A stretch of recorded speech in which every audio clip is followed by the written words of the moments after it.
Anime has been getting bigger and bigger nowadays. It's even bigger than comics. But how did that happen, and why does our generation love it so much? Has the experience of being an anime fan become better or worse? Obviously, I can only talk about my experience, but to diversify the answer pool, I invited a couple of guys who know a thing or two about anime. What was your first anime ever? My first anime was probably Pokemon or Dragon Ball. My first anime ever has to be the end of Evangelion. Funny story, I was like 6 and it terrified the absolute crap out of me. Without knowing that it was anime, it was probably Beyblade. I got really into Beyblade, bought a stadium, bought a bunch of Beyblades, bought a bunch of parts. But that was probably the first one without me knowing. The first one with me knowing was Dragon Ball Super. I thought you were based. Turns out that you were cringe. The first couple episodes of Pokemon was my first anime ever, and I actually used to watch it while living in Japan when I was 4 years old. My first anime ever was Bakugan Battle Brawlers, which is a weird, knockoff Blade Metal Fusion, So it was like around the time where I didn't know it was anime at all, but... So for me, my first anime I ever watched that I can remember is Bleach. Pretty much the story behind that is I saw my older brother watching it, then we just started watching it together, and the rest is pretty much history. I still love Bleach to this day. How or why did you consciously get into anime or enjoy it, and when was it? I really enjoyed Dragon Ball and the PlayStation games. # so hyped for Sparking Zero. Also, like on TV, there were a couple of anime, so I actively started searching it up on YouTube and watched stuff like Akame ga Kill, Sword Art Online, and Bitoon as my first anime, which was around 2014, I'd say. I consciously got into anime, however, with Bleach. I loved the characters and all the cool action as a kid. Didn't help that number 1 got me hyped up every time I heard it. I got into it mostly because I was bullied. I'm joking, but I was pushed into getting into anime by some upperclassmen. But beyond that, what made me accepting of it was because I was already exposed to a lot of Japanese media growing up. I grew up on Power Rangers, as well as being exposed to anime style animation, as well as storylines through Teen Titans, Samurai Jack.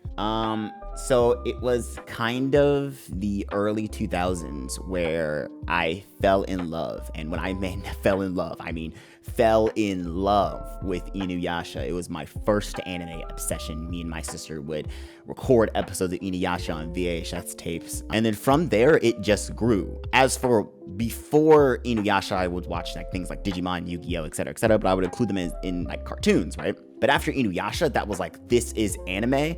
I like anime. One time, my friend recommended me to watch Naruto, and my friends would always tell me to watch Naruto, and I was like, bro, all right, let's get into it. It was around 2014-ish, and I was like, it literally stopped me watching cartoons like there and then, because I'd never seen a cartoon that had such a strong story, and I was like, there was like a little bit of action, adult-ish action.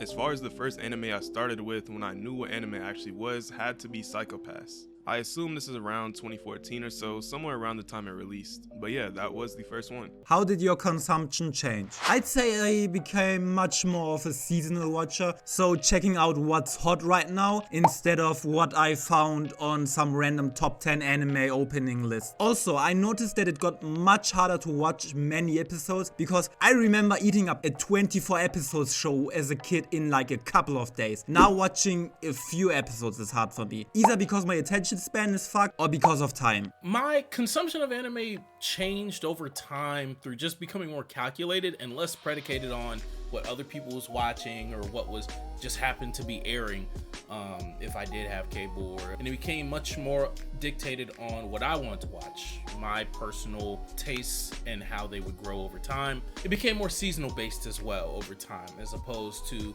watching all the OG shows and then getting into currents and then getting into what's going on exactly right now. Well, I actually became a seasonal watcher rather recently, because before then I used to kind of wait till the season ended and watch whatever was talked about, right? After that I was like, let me just watch it while it's airing. Let me watch Anime Weekly, right? I started with the 2020 seasons, and then from there I've been watching seasonal ever since. I say I started watching seasonal, but my binging habits of anime didn't change. Like, well, I guess my consumption of anime has changed. I added more anime. I started watching Anime Weekly and binging. I have an addiction. I have a problem, I know. So at first, being an anime fan, when I really started getting into it, pretty much I watched the show, either enjoyed it or disliked it, and discussed amongst others and mostly forums, and it was just a pretty wholesome time overall. Comparing that to now, I think it has grown more popular, which I'm very happy for, though there's a lot more toxicity now, especially with the rise of social media. Back then, I could find a good conversation to have pretty much everywhere I went, but now not really so much. But I still believe this to be the minority of anime fans, just the louder minority now. But as far as just watching anime, nothing has really changed. I still watch the same amount as always. What was it like being an anime fan when you started versus now? When I started watching, being an anime fan was unpopular, so I didn't really tell people I watch anime, or at least I didn't lead into a conversation with it. I feel like nowadays some people immediately go, yo, what's up? I'm Erzi and I like watching anime. Nice to meet you. So it was harder to connect with people over anime. Because my time in the anime community hasn't been that long, I'd have to say that anime hasn't really changed much from when I came in.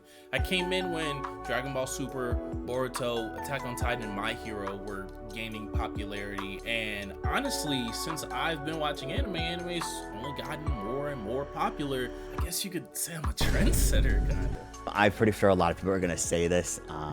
If you know, if you were an anime fan back then, being an anime fan wasn't cool, especially in the West. It was not cool. It was looked down upon. Everyone thought every anime was hentai.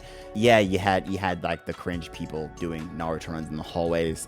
I was not one of them, but I was one of those people that owned it anyway because I died on the hill. I was like, nah, anime's badass. I don't care what you guys say. Anime is badass, and I'll argue anyone. I got into several arguments in school because everyone was like, oh, anime, that hentai stuff. And I was like, you don't know what you're talking about. Anime's not hentai. You don't know what you're talking about. These are two classifications. I was that guy.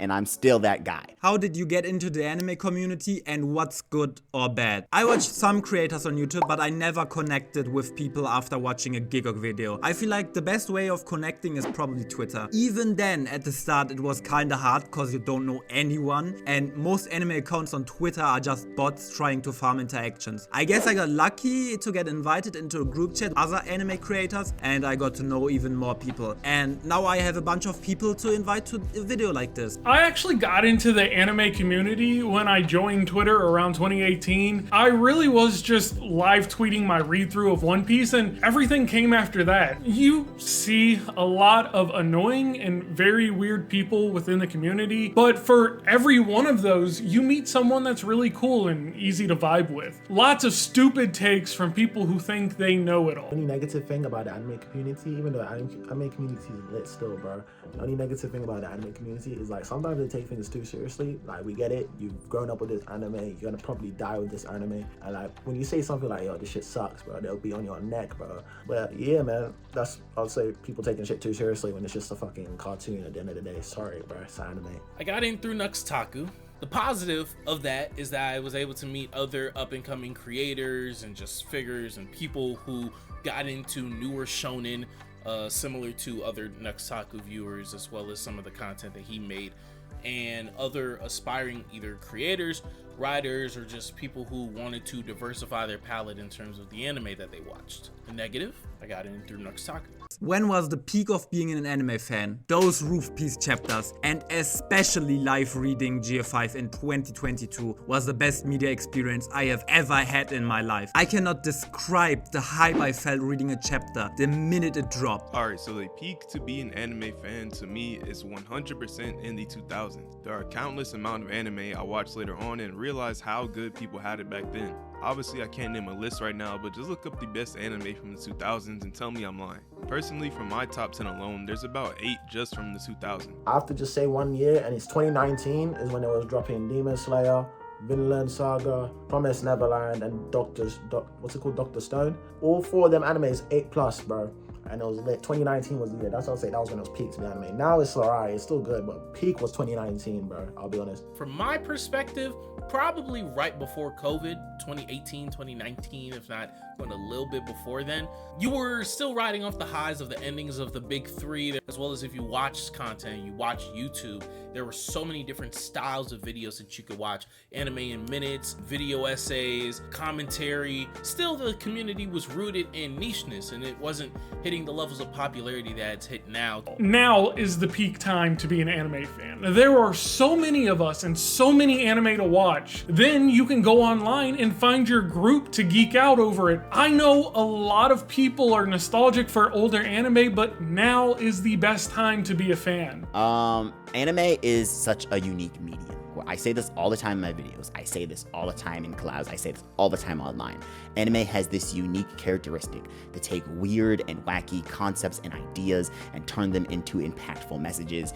And there's no other form of storytelling. There's no other medium out there that does it like anime does it.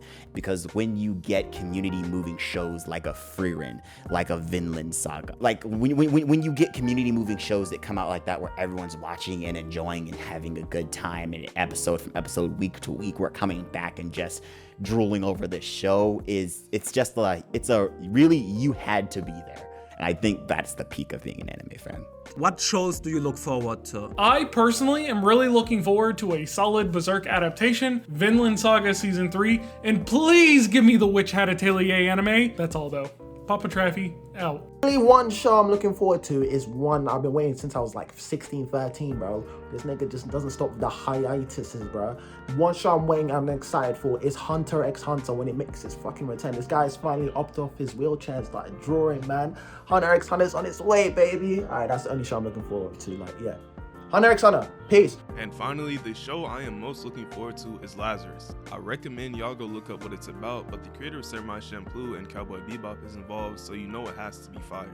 Praying for Frieren Season 2, The Apothecary Diary Season 2, just off the top of my head. As the time I'm recording this, praying for Dungeon Meshi Season 2, maybe that Soul Eater remake, Tokyo Ghoul remake if we get lucky, Dragon Ball Daima. There are a bunch of Josei manga that I really want to get adapted into anime. Chihara Fuyu Season 4. I just finished Chihara Fuyu, so that's another one. Yeah, there's a bunch of shows. So the rest of this year looks actually really promising for me personally, as well as the beginning of next year with Dan Dan, Sakamoto Days, Blue Blocks, Gaki Okuda, Oshinoko Season 2 coming out, and we're starting to see a lot of the series that I have, you know, grown and reading the manga for over the past few years, finally starting to get announcements and adaptations, and I can't wait to see how they are when they come out, and I can't wait to see them being covered on the Urzi33 channel. Like and subscribe. In terms of sequels, I really want to see Blue Lock Season 2 because I read the manga. That shit might seriously elevate Blue Lock as one of the greatest sports anime of all time. But also the One Punch Man stuff that gets adapted will be generational. In terms of new days, I am eagerly awaiting a Sakamoto Days anime and the new show coming out in fall, I think, Dan Dan. I've heard some pretty good things about that. Let me know some of your answers in the comments, and thank you to all the creators that participated in this video. All their channels will be linked down below. Bye!